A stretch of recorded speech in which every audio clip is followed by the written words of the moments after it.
Un tout petit morceau de texte, une grande histoire philosophique. Voyons donc, qu'est-ce que cette allégorie de la caverne de Platon et en quoi il faut sortir de la zone de confort pour libérer son esprit des ombres de l'opinion. Platon a été l'élève et le plus grand fan de toute l'histoire de Socrate, ça il n'y a pas de doute, et il a consacré le reste de sa vie à écrire les dialogues bien connus de Platon, qui mettent tous, à peu près tous en scène Socrate, pour garder la mémoire de sa vie. Alors quand on raconte l'histoire de Socrate, en général, on parle du Socrate de Platon parce qu'il y a eu d'autres auteurs à l'époque qui ont aussi raconté la vie de Socrate et qui n'étaient pas toujours en accord avec Platon. Pour rester dans la tradition, eh bien, on va rester avec le Socrate de Platon. Quand Socrate est mort, Platon avait 28 ans. Et c'est donc jusqu'à l'âge de 80 ans qu'il s'est consacré à noter, à raconter l'histoire, à mettre Socrate en scène dans les dialogues pour que le moins possible de choses ne soient oubliées, ne soient perdues par rapport à Socrate. Quoi qu'il en soit, l'allégorie de la caverne, c'est une idée de Platon. Excusez-moi Platon, vous avez dit allégorie? Qu'est-ce que c'est une allégorie? Oui, ce n'est ni un mythe, ni une simple métaphore. Alors ce n'est pas un mythe, car ce n'est pas une histoire auquel tout le monde croit, ce n'est pas une construction collective que les humains ont fait et ensuite auquel ils croient. Ce récit, c'est évidemment quelque chose qui n'existe pas et on le sait, et ça n'a pas de prétention d'être réel. Une allégorie, ce n'est donc pas un mythe. L'allégorie de la caverne n'est pas non plus une simple métaphore. Une métaphore, c'est de faire une comparaison entre une chose et une autre, ou d'utiliser une image pour dire une chose. L'allégorie, c'est un ensemble de symboles et de métaphores, donc ce n'est pas qu'une métaphore, c'est un réseau de symboles et de métaphores. Une allégorie est un récit qui exprime une pensée sous une forme imagée, afin de faire comprendre, au-delà du sens premier, un autre sens. Alors on va parler de prisonnier, de caverne, et bien sûr qu'il ne s'agit pas de ce premier sens dont il est question. Il faudra tout au long de l'allégorie tenter de décoder le deuxième sens. Une allégorie représente concrètement une idée abstraite dans une mise en scène vivante.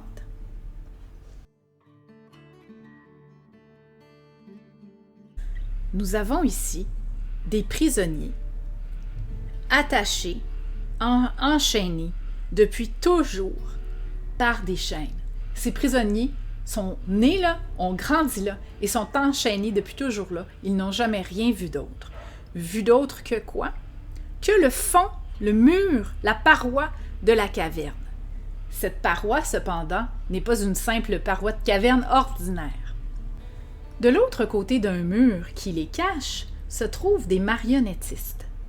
Des personnes qui se promènent et circulent comme ça, et il y en a des centaines et des centaines qui circulent en portant des petites marionnettes qui sont comme des petites sculptures.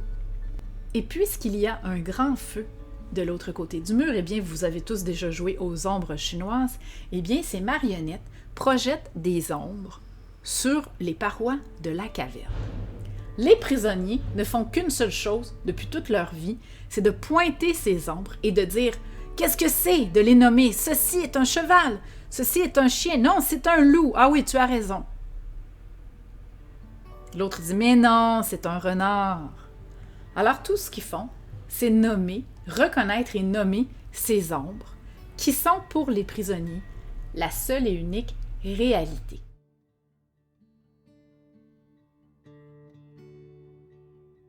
Alors ce prisonnier qui parvient à se détacher, premièrement, il se lève, lui qui a été toujours assis, et comme quand on reste trop longtemps dans la même position, quand on bouge, on a mal, alors il souffre, c'est terriblement souffrant de se lever, parce qu'il ne l'a jamais fait, et il se retourne, et là il est ébloui.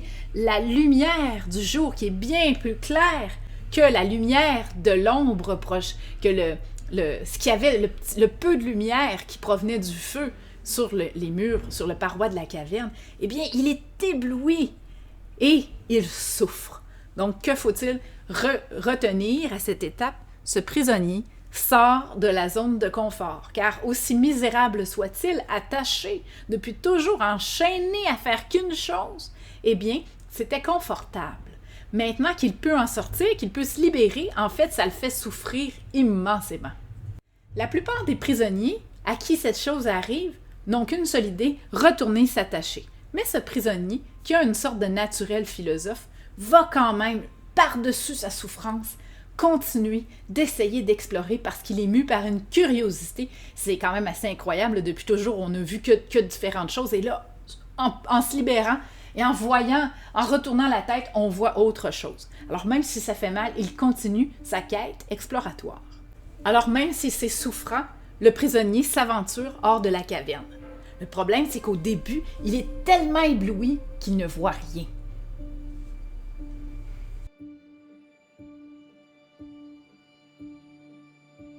Après quelque temps, hors de la caverne, le prisonnier prend conscience que les ombres de la caverne étaient illusoires. Il prend plaisir à contempler le soleil et les formes du monde réel.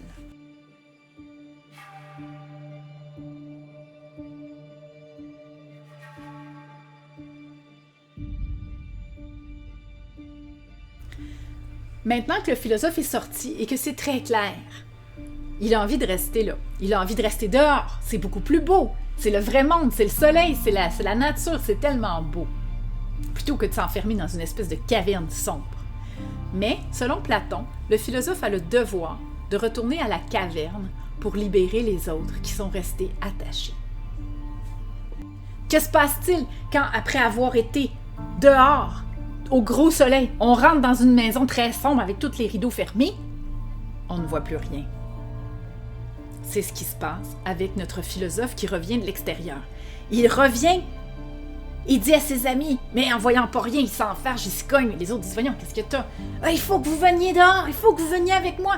Ce que vous voyez depuis toujours et sur quoi vous êtes tous d'accord, eh bien, c'est juste des illusions. Ce ne sont que des ombres. Vous devez venir avec moi et découvrir le monde. Je vais vous détacher. Cette phase, cette étape, c'est l'étape de l'éducation. De la masse de personnes, du grand nombre, entassées là, et en fait, qui ne veulent pas savoir grand-chose de ce que le philosophe a découvert. En revenant dans la caverne pour libérer ses amis, le philosophe ne voit plus rien. Tout est trop sombre pour lui. Il leur parle du monde extérieur qu'ils n'ont jamais vu, eux, qui sont restés attachés là. Les autres le prennent pour un fou, car il n'est plus apte à distinguer les ombres.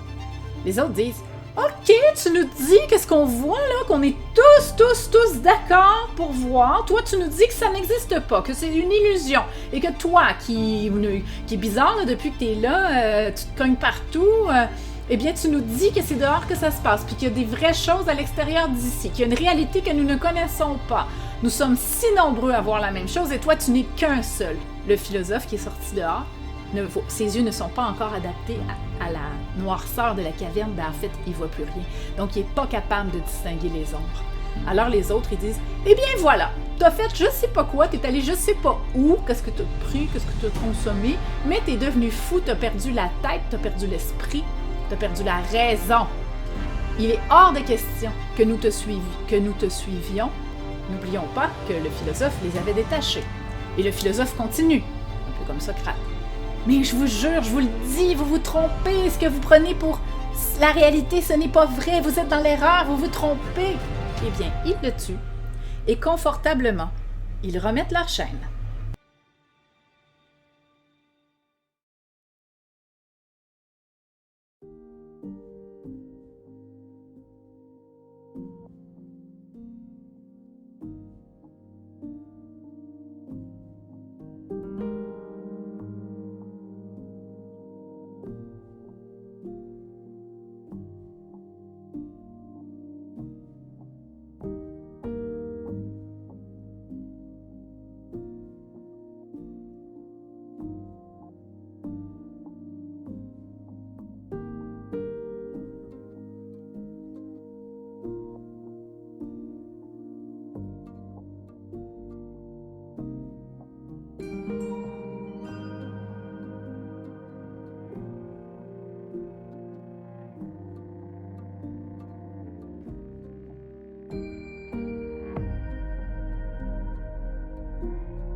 En fait, 2500 ans plus tard, les frères Wachowski, qui sont les auteurs du film culte La Matrice, ils se sont directement inspirés de l'allégorie de la caverne dans ce rapport à la vérité et à l'illusion.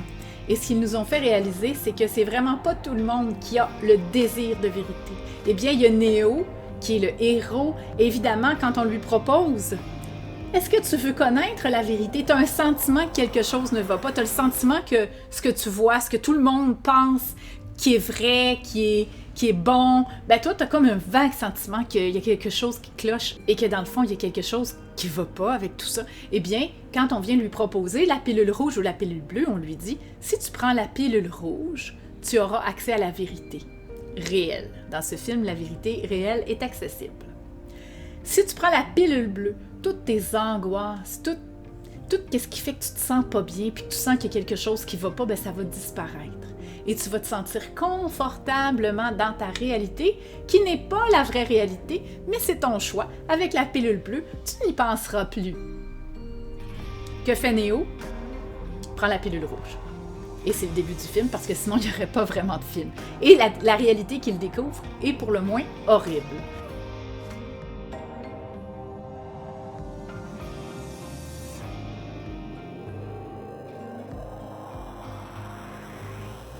Cependant, il y a un personnage dans le film qui ne supporte plus d'être dans la réalité vraie et qui veut juste retourner dans le confort de la réalité où tout allait bien, où il mangeait son steak au restaurant avec une coupe de vin et où il n'y avait pas de problème. Parce que, évidemment, la vraie réalité, c'est une guerre, les humains sont traités comme des esclaves, bref, il y a une grosse guerre, je ne vous dis pas contre qui. Eh bien, un des personnages, il n'est plus capable d'être dans cette réalité qui n'est pas belle et décide et demande et supplie d'avoir une pilule bleue pour tout oublier et s'en retourner vivre dans la réalité illusoire. Les personnages, les humains, tous les humains en fait, qui ne sont pas libérés, vivent à l'intérieur, ont leur esprit qui vit à l'intérieur d'un programme informatique qui leur fait croire que leur vie est tout à fait normale, ils vont au restaurant, ils vont au travail, tout est beau. Mais dans la réalité, whoop-lai, c'est pas comme ça que ça se passe pour vrai. Ainsi donc, un questionnement que vous pouvez vous poser, c'est vous, dans la vie, est-ce que vous prenez la pilule rouge ou est-ce que vous prenez la pilule bleue? Quand on est face à quelque chose puis qu'on a un sentiment que quelque chose ne va pas, est-ce que vous investiguez pour voir la réalité même si ce que vous trouvez est pas beau? Ou est-ce que vous n'avez pas plutôt tendance à prendre la pilule bleue, c'est-à-dire à trouver des stratégies pour ne plus penser à ça, se calmer l'angoisse puis dans le fond, faire comme si tout allait bien? Ça aussi, c'est une question fondamentale qu'on peut se poser dans notre rapport à la vérité, car accéder à la vérité est souffrant, et bien souvent, la vérité, quand on avance, quand on explore, c'est pas nécessairement tout beau ce qu'on trouve. Pourtant, si on veut avancer, si on veut évoluer, a-t-on bien le choix? Est-ce que c'est ceux qui prennent la pilule bleue qui font gagner la guerre contre je vous ne dis pas qui dans le film? Mais non, c'est ceux qui ont pris la pilule rouge, qui affrontent la réalité et qui trouvent des solutions pour résoudre le problème. L'étape 4, qui est l'étape de l'éducation, eh bien, c'est une étape très risquée. Pour le philosophe, tenter d'éduquer ses semblables, c'est risqué, mais c'est son devoir. Alors il doit revenir. Pour Platon, Socrate devait rester à Athènes, devait tenter, même s'ils l'ont tué, il devait poursuivre. C'était sa mission, c'est la mission du philosophe. Et il fallait continuer d'éduquer les gens pour que les gens arrêtent de tuer les gens qui voulaient les libérer. Aujourd'hui, on n'a pas la peine de mort, mais il est quand même possible de faire des liens. Quelqu'un qui vient nous déranger, ben, c'est possible de le tuer symboliquement, de l'exclure, de le rejeter, de le mettre au silence, donc de le rendre impopulaire, de le planter, de ruiner sa vie.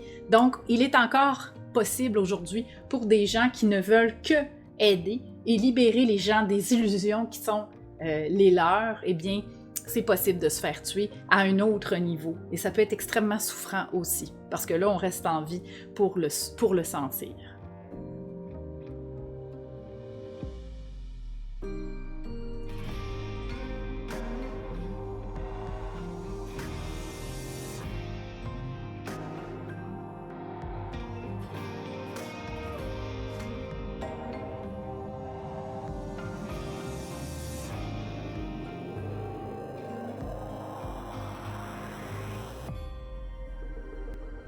avec son allégorie de la caverne, propose une hypothèse. Pourquoi les Athéniens ont-ils tué Socrate?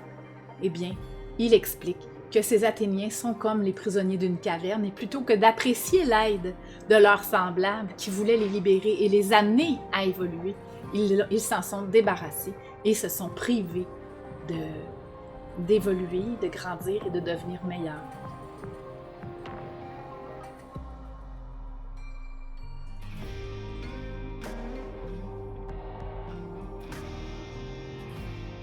Qu'est-ce qu'on fait avec un ton? Et vous, est-ce que vous tuez les tons qui veulent vous réveiller et vous piquer pour développer votre potentiel?